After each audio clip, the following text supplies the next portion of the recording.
They named humanity the blind species. Not as an insult, at first.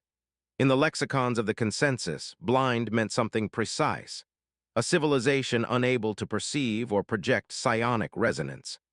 Entire species had risen and fallen with that limitation, usually absorbed, guided, or quietly erased by those who could see beyond matter.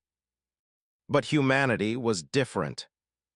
In the aftermath of first contact, the resonance chambers burned day and night. Psions of every caste gathered to analyze the anomaly, layering perception upon perception, replaying the recorded mental echoes of the encounter. Again and again they failed.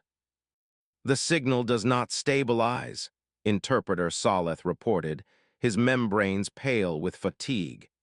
"Every time we approach a coherent pattern, it collapses into contradiction." Primarch Thalion remained silent, seated upon the crystalline dais.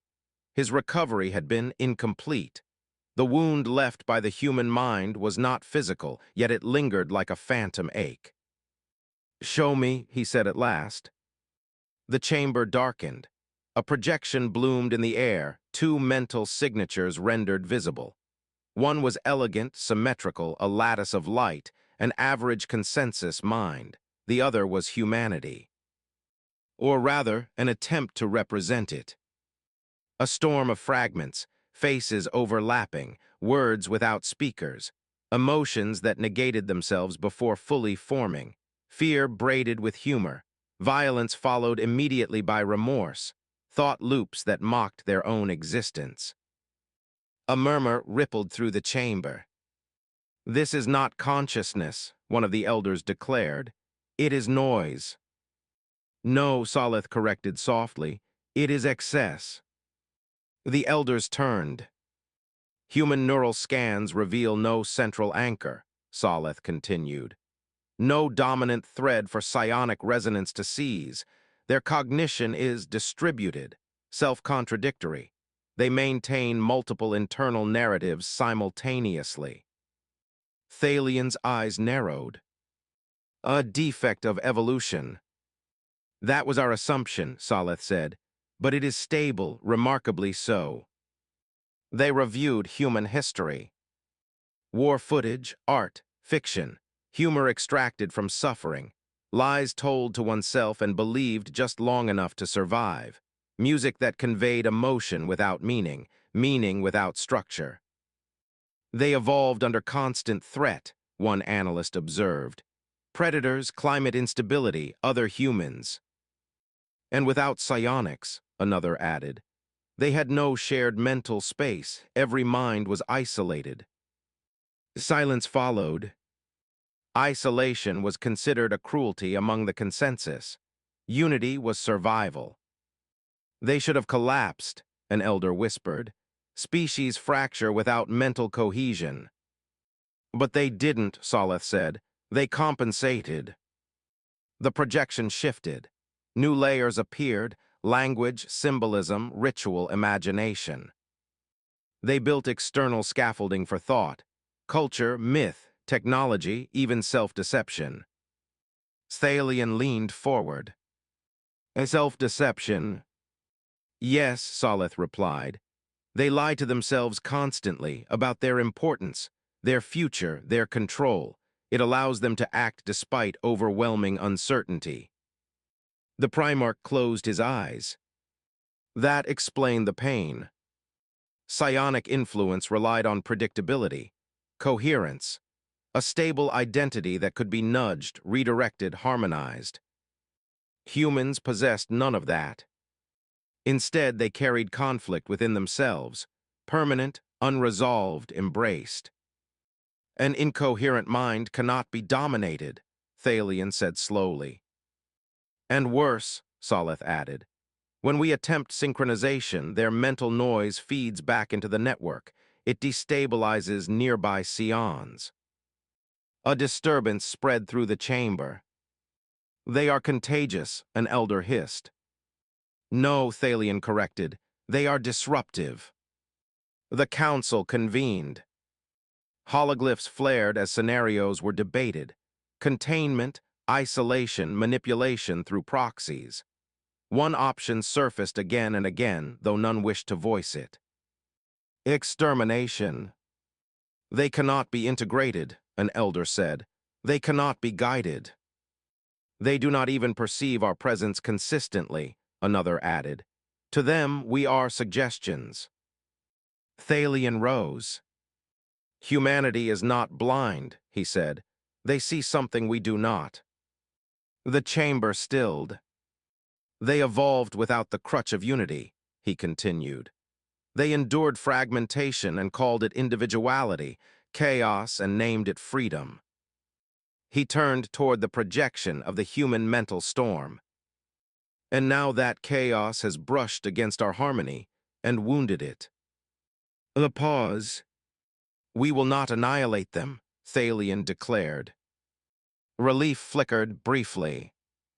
We will observe them, he finished, at a distance closely. The chamber lights dimmed.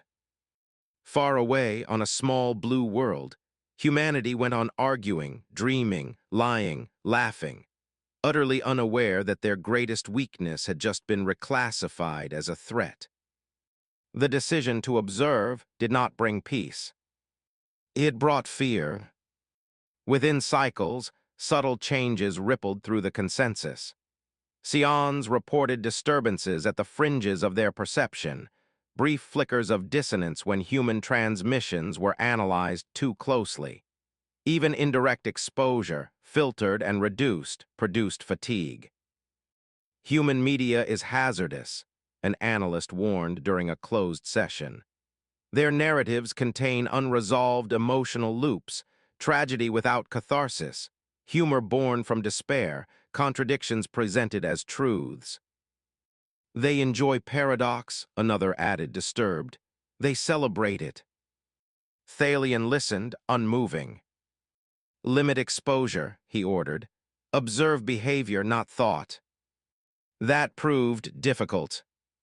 Human technology advanced unevenly, not in the elegant curves favored by the consensus, but in brutal leaps and improvised solutions. Where others refined, humans replaced. Where others optimized, humans overloaded. They failed often, and learned from it. They do not fear error, Soleth noted. They expect it. The interpreter stood before a new projection, a human military exercise. Chaotic, loud. Units broke formation, reassembled, adapted mid-conflict. No central command, an elder observed. I see inefficiency. I see resilience, Soleth replied. Remove one node, others compensate. Their systems mirror their minds. Thalian felt the ache again, a phantom reminder of the intrusion. What of direct control? He asked. A hush fell. We attempted indirect influence, Soleth said carefully. Subthreshold psionic suggestion, emotional nudging, dream shaping. And the results were inconsistent. The projection changed. A human subject slept. Psionic waves brushed the edge of his consciousness. For a moment, compliance seemed possible. Then the dream twisted. Fear bled into humor. Authority figures dissolved into absurdity. The suggestion fragmented, repurposed into something meaningless. When the human awoke, he reported nothing except a vague sense that the dream had been weird. Their subconscious does not obey, Soleth said. It rebels. An elder's voice trembled. If they cannot be guided, what happens when they discover us fully? That question lingered longer than any answer. The consensus had always shaped reality from behind the veil. Wars were prevented before they began. Civilizations were shepherded, uplifted, or quietly erased, all without ever knowing who pulled the strings. Humanity threatened that balance simply by existing. They are unpredictable, one elder said. They might attack without provocation. They might ignore us, another countered. They might worship us. They might mock us, Soleth added. That possibility unsettled them most. Thalion rose once more. Humanity is not hostile, he said, yet. His gaze fixed on the human star maps. But their ignorance is temporary. They will expand. They will stumble into others, and when psionics fail to bind them, panic will spread. A projection flared, simulations branching endlessly. In too many of them, conflict followed. Observation alone is insufficient, an elder concluded. We must prepare. For what? Salith asked quietly. For resistance, the elder said, or containment. Thalion did not answer immediately. Instead, he recalled the moment of contact. The pain, the noise, the strange sensation, not of being attacked, but of being seen in a way he could not understand. Humans do not project power, he said at last. They radiate confusion, doubt, contradiction. He paused. And yet they endure. The chamber dimmed as the session drew to a close. Orders were issued, carefully worded, deliberately limited. Defensive psionic barriers were reinforced near human space. Fleets were repositioned under the guise of routine patrols. Officially, the consensus remained at peace. Unofficially, something ancient had been shaken. Far below, on their fractured world, humans argued over borders, invented new stories, dreamed of futures they would never fully agree on. They still did not know they were being watched. They still did not know that the galaxy had begun to fear the noise inside their heads. Fear, once introduced, does not remain contained.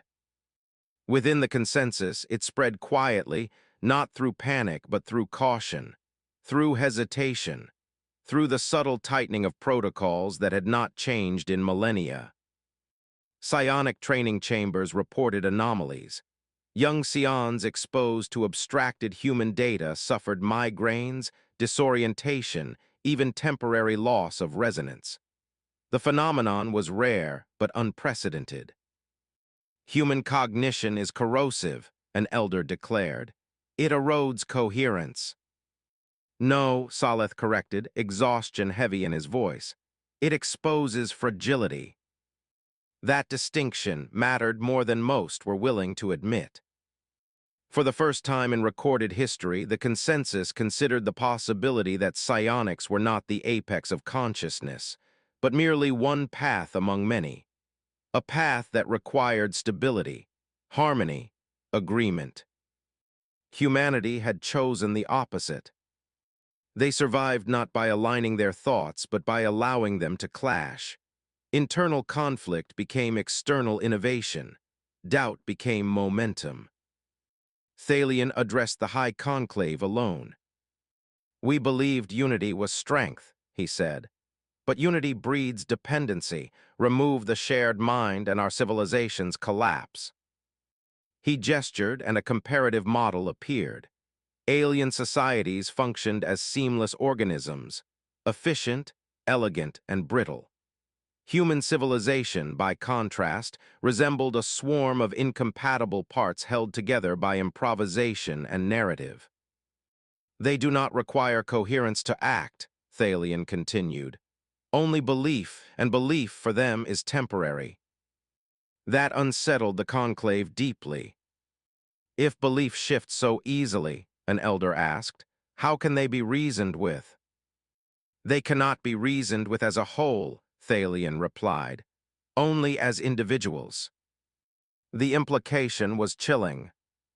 Psionic governance depended on collective influence. Remove the collective and control vanished. Reports arrived from border systems. Minor species, long stabilized under consensus guidance, had begun exhibiting anomalies after indirect human contact. Art became darker, philosophy more fragmented, questions once settled resurfaced. What are we without the chorus? One minor species asked. The question spread. Humanity was not conquering space. It was infecting it with doubt. Emergency measures were proposed. Cultural firewalls, memory curation, suppression of human signals. Too late. Information, once introduced, could not be unthought. They are not blind, Saleth said during the final council session. They are immune. To psionics, an elder snapped. To certainty, Saleth corrected.